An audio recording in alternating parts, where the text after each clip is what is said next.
Halo, Assalamualaikum warahmatullahi wabarakatuh. Perkenalkan, nama saya Rani Aprianti dengan NIM 2032149 dari jurusan Ilmu Komunikasi Regula C. Jadi di sini saya akan membahas sedikit materi tentang design thinking. Nah, yang pertama, apa sih yang dimaksud dengan design thinking? Ya, design thinking adalah proses berulang di mana kita berusaha memahami pengguna, menantang asumsi, dan mendefinisikan kembali masalah dalam upaya mengidentifikasi strategi dan solusi alternatif yang mungkin tidak langsung terlihat dengan tingkat awal dari pemahaman kita. Nah, pada saat yang sama, design thinking menyediakan pendekatan berbasis solusi untuk menyelesaikan suatu masalah. Hal ini adalah cara berpikir dan bekerja serta kumpulan dari metode langsung. Nah, yang kedua, apa saja gunanya? Nah, design thinking sangat berguna dalam mengatasi masalah-masalah yang tidak jelas atau tidak dikenal dengan melakukan framing masalah dengan cara-cara yang berpusat pada manusia, menciptakan banyak ide dalam brainstorming, dan mengadopsi pendekatan langsung dalam pembuatan prototipe dan testing. Yang ketiga, bagaimana mempraktekannya? Ada 5 tahapan untuk mempraktekkan design thinking. Yang pertama, empathize. Pada tahapan pertama ini ialah untuk mendapatkan pemahaman empatik dari masalah yang ingin dipecahkan. Nah, pada tahapan ini dilakukan pendekatan terhadap customer kita. Apa sih sebenarnya yang diinginkan oleh mereka? Hal ini dapat dilakukan dengan terjun langsung ke lapangan, bertemu dengan mereka, serta melakukan wawancara dan dapat juga bertindak seolah menjadi mereka, agar permasalahan customer yang benar-benar ingin diselesaikan dapat berjalan dengan lancar. Yang kedua, ada define. Informasi yang telah dikumpulkan selama tahapan empathize dianalisis dan disintesis untuk menentukan masalah inti yang akan diidentifikasi.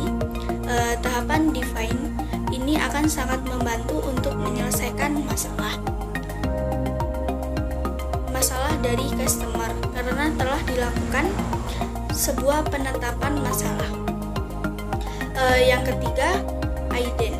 Tahapan ini merupakan tahapan untuk menghasilkan sebuah ide. Semua ide-ide akan ditampung guna penyelesaian masalah yang telah ditetapkan pada tahap define. Penting untuk mendapatkan ide sebanyak mungkin atau solusi masalah di awal fase ide.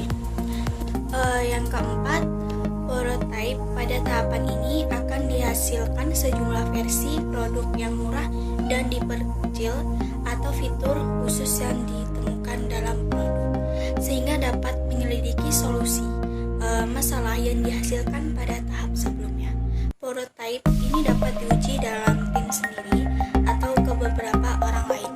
Ketika ada masukan, maka dilakukan perbaikan lagi pada prototype ini sehingga dihasilkan prototype yang benar-benar bagus. Dan yang terakhir adalah tes.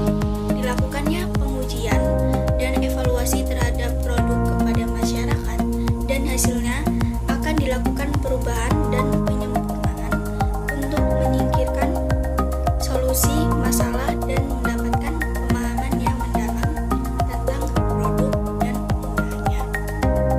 Nah, pada kelima tahapan ini, jika ada kegagalan di salah satu tahapan, dapat kembali ke tahapan yang mungkin itu dapat diperbaiki.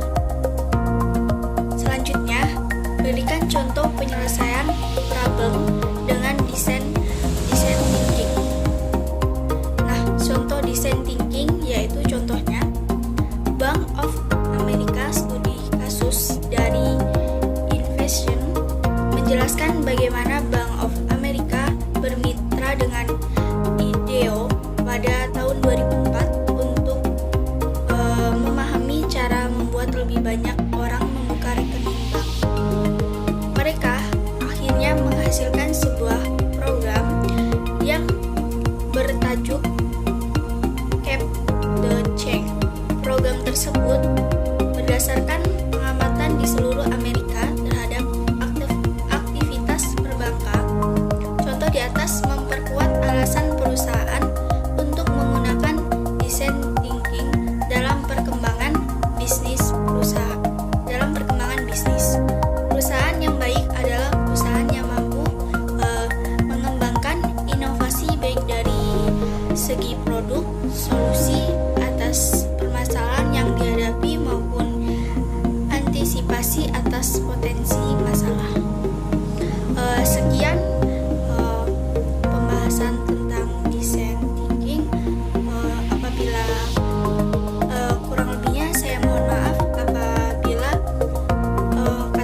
Wassalamualaikum